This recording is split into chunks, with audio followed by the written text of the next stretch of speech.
Today we revisit Rotherwood Mansion in Kingsport for another bit of local folklore mixed with a bit of history. Frederick Augustus Ross was born on Christmas Day, 1796, in Cumberland County, Virginia, to an immigrant from Scotland who made his fortune in his new home. When Ross grew up, he became a minister in the Presbyterian Church. Reverend Frederick Ross inherited over 2,000 acres of property near what's now Kingsport, Tennessee, in 1818. And here he established his plantation, the centerpiece of which was Rotherwood Mansion, set on a hill overlooking the Holston River. Reverend Ross had a beautiful daughter named Rowena, born on September 2, 1824. Ross spared no expense in educating his daughter, sending Rowena to the finest boarding schools in America. Rowena grew into a well-educated, kind, and well-liked young woman. She was a much sought-after bride by men from other prominent families. Rowena wasn't interested in any old suitor, though. She had met and been courted by a wealthy young man who had been raised not far from Rotherwood. The two had fallen in love, and soon they became engaged. Before long, it was their wedding day. That morning, probably to work off some nervous energy, and despite the fact that it was a cold winter day, the young man decided to go fishing with 3 of his friends.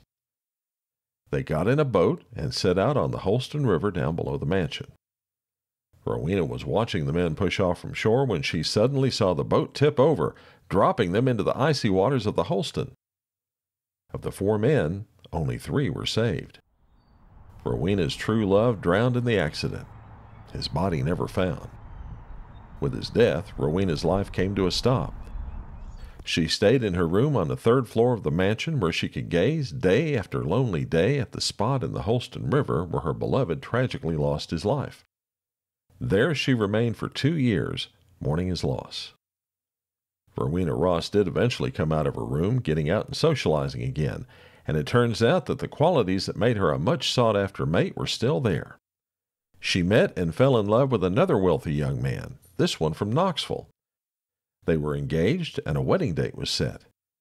But shortly before that day arrived, Rowena's beloved became quite ill with yellow fever.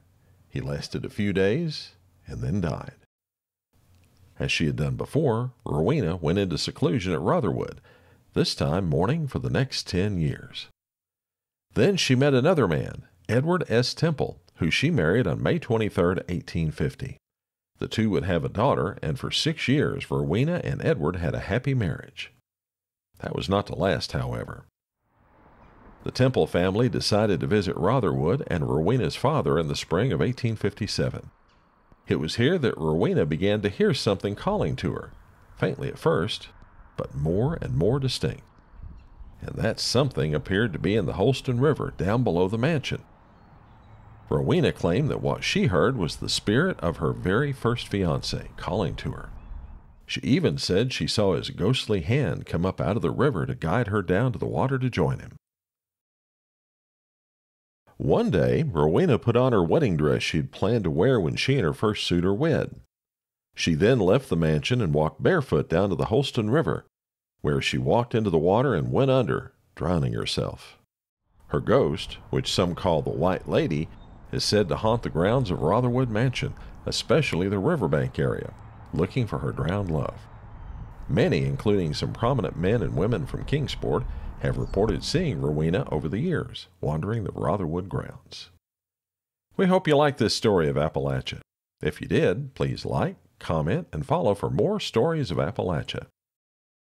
Thanks so much for watching.